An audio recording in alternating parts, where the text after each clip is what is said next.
itself is basically infeasible with today's technology.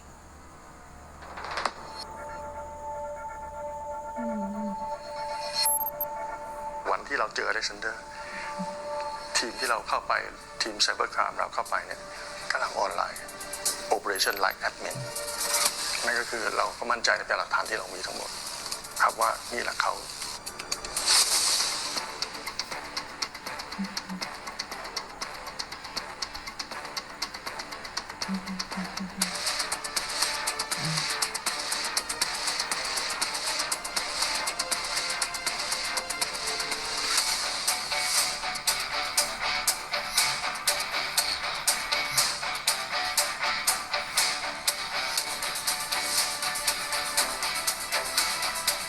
People thought that Alphabet had committed an exit scam. The platform was still there, but you really couldn't take money out of it. The reason why the police did this was to lead people who were on Alphabet to go someplace else, to go to a different market.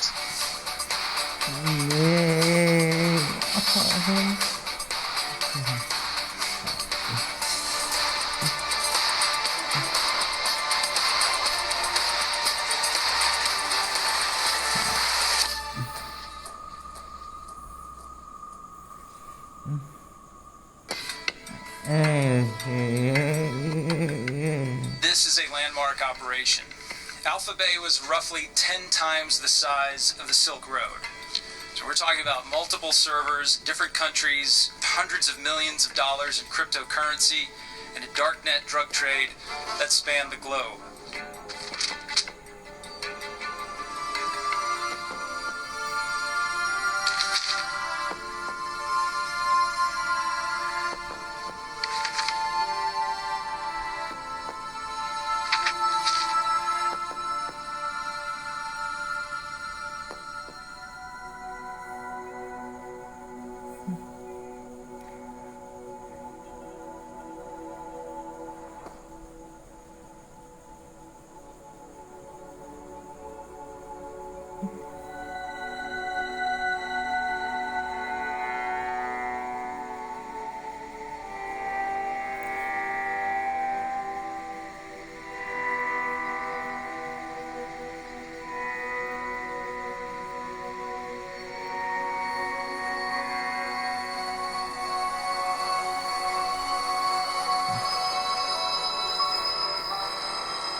Singapore is our home away from home.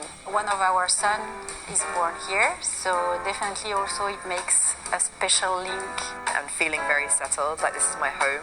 Many expatriates who arrived as short-term residents have since chosen Singapore as their second home. When I arrived in Singapore, I thought this is a perfect country.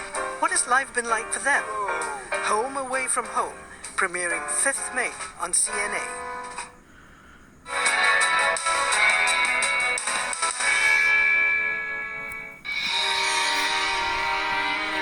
这个金鸡场股票呢，是我们股票交易所的最好股票。所以百特教育我们的使命是说，我们通过这种给儿童和青少年提供财经素养教育、创业教育和经济类的教育，使得他们变成一个我们说理性的消费者。你们还有什么吗？要5块钱。8元。8元。我从小到大，我的父母没有跟我讲过有关钱的知识和技能。我的小学、中学、大学也没有任何一个老师教我如何管理我的钱财。然后我在想，我们中国的教育里面，那我觉得为什么我们不来做这个事情？它完全就是一个有社会需求，但是2人给你，谢谢，2位请慢用。很多人就第一个反应就是想到钱嘛，就是尤其你跟孩子讲什么钱，在中国是很忌讳这个的。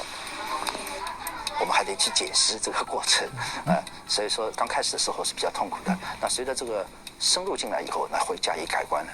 它的起拍价是15元，下面开始竞拍。27，还有30，成交。我觉得有必要来开设这一门课，来促进孩子们的责任性教育，对德育教育进行改革。I had a lot of toys at my house because I would cry for it. I would like, Mom, I want this, I want that. And now, after this class, I asked my mom to get me a card for the bank, so I have money to save in the bank. I could be like, I'm grown up. I really like the feeling of growing up.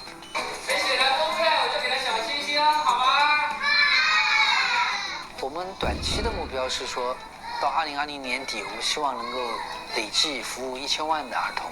但是我们说中国有1.2亿的儿童，我们能够服务到一半。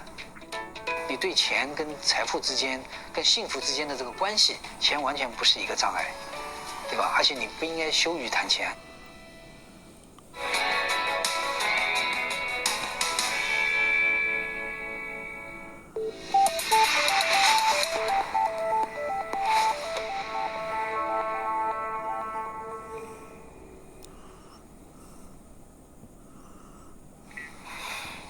This is World Tonight. Good evening, I'm Rachel Yeo. Tonight's top stories: rallying the world against climate change. A major US-led summit begins. Singapore further tightens COVID border controls. New restrictions for long-term pass holders and visitors traveling from India are introduced. More than 2/3 of hospitals in Delhi have no more beds as India's COVID crisis worsens. More than 315,000 new cases were reported, a global high. And the first reported COVID-19 infection from a participant of the Tokyo Olympics torch relay. Racing against time to find the Indonesian submarine that disappeared. Crew members only have enough oxygen to last for 2 more days.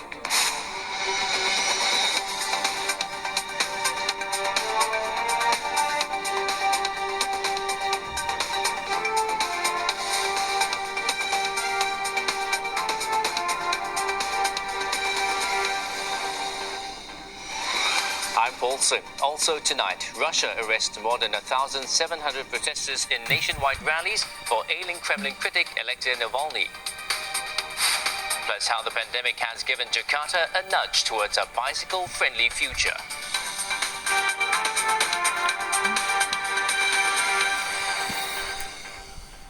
A major global climate summit is underway. President Joe Biden is hosting dozens of leaders in a virtual summit. It's part of Washington's return to the front lines in the battle against the climate crisis. It plans to lead by example by cutting emissions in half by the end of 2030. These steps will set America on a path of net zero emissions economy by no later than 2050. But the truth is, America represents less than 15% of the world's emissions. No nation can solve this crisis on our own, as I know you all fully understand. All of us, and particularly those of us who represent the world's largest economies, we have to step up.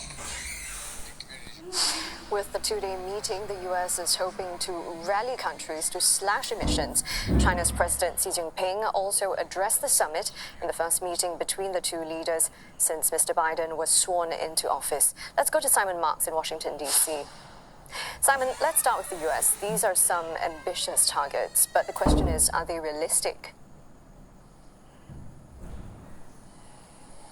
Yeah, I mean, they are ambitious and they are headline grabbing, and certainly that's what Joe Biden wanted on this particular Earth Day that he's chosen to use as the day on which he's hosting this virtual Leaders Summit on climate change, very much